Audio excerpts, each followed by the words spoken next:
इस वीडियो में हम लोग देखेंगे क्लास 7वीं हिंदी पाठ 16 बूढ़ी पृथ्वी का दुख के भावार्थ को समझेंगे। चलिए इस वीडियो को शुरू करते हैं। क्या तुमने कभी सुना है सपनों में चमकती कुल्हाड़ियों के भय से पेड़ों की चित्कार। इसके भावार्थ को हम लोग लिखेंगे एक कॉपी पर, इसके बाद समझने का प्रयास करेंगे। क्या कभी तुमने तेज कुल्हाड़ी की भय से चिल्लाते हुए पेड़ की चित्कार सुनी है। इसके बाद दूसरी पंक्ति को यहाँ से देखेंगे। कुल्हाड़ियों के वार सहते किसी पेड़ की हिलती टहनियों में दिखाई पड़े हैं तुम्हें बचाव के लिए पुकारते हजारों हजार हाथ।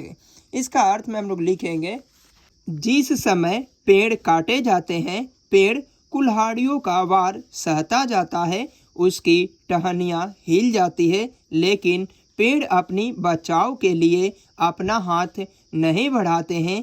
क्या तुमने पेड़ के दर्द को सुनने की कोशिश की है। तीसरी पंक्ति को देखेंगे इसके बाद में। क्या होती है तुम्हारे भीतर धमस, कटकर गिरता है जब कोई पेड़ धरती पर।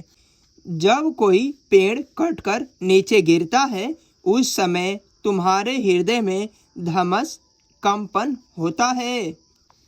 इसके बाद चौथी पंक्ति को देखेंगे यहाँ से।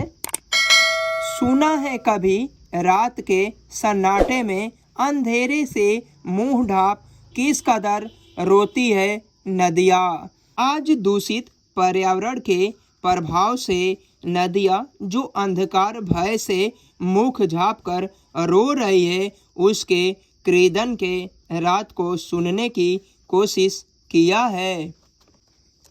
पांचवी पंक्ति को देखेंगे इसके बाद।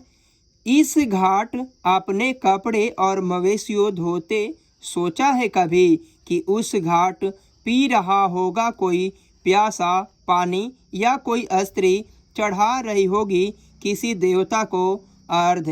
इसका अर्थ में हम लोग लिखेंगे, जिस घाट पर तुम कपड़े मवेशियों को धो रहे हो, उसके बारे में कभी तुमने सोचा है घाट पर प्यासा कोई पानी पीता है तथा कोई स्त्री देवता को अर्घ देती है। इसके बाद छठी पंक्ति को देख लेते हैं यहाँ से।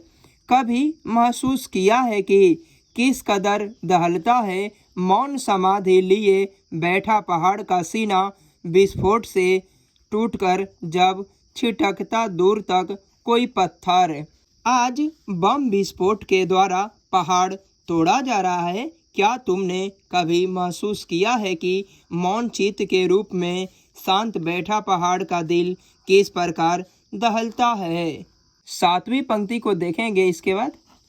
सुनाई पड़ी है कभी भरी दोपहरिया में हथौड़े की चोट से टूटकर बिखरते पत्थरों की चीख। टूटे हुए पत्थरों को हथौड़ों के वार से छोटे छोटे टुकड़े किए जा रहे हैं। क्या कभी तुमने उस पत्थर की पुकार सुनने की कोशिश की है। इसके बाद हम लोग आठवीं पंक्ति को देखेंगे। खून की उल्टियाँ करते देखा है कभी हवा को अपने घर के पिछवाड़े।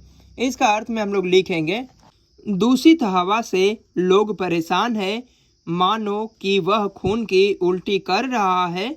इस प्रकार तुमने भी कभी अपने घर के इर्द गिर्द अनुभव किया है। इसके बाद नौवीं पंक्ति को देखेंगे। थोड़ा सा वक्त चुरा कर बतियाया है कभी, कभी शिकायत न करने वाली गुमसुम बूढ़ी पृथ्वी से उसका दुख। इसका अर्थ में हम लोग लिखेंगे, पर्यावरण के दोष के कारण विनाश के कगार पर बैठी चुपचाप सहने वाली बूढ़ी पृथ्वी के दुख के बारे में जानने का प्रयास किया तुमने। इसके बाद आगे वाली 10वीं पंक्ति को देख लेते हैं। अगर नहीं तो क्षमा करना, मुझे तुम्हारे आदमी होने पर संदेह है। अगर तुम पर्यावरण में उत्पन्न दोषों तथा बढ़ती हुई समस्या पर संवेदनशील नहीं हुए तो कवयित्री कहती है, क्षमा करना, मुझे तुम्हें आदमी होने पर भी संदेह है। पृथ्वी का दुख के बारे में देख लिया है। मिलते हैं नेक्स्ट वीडियो में।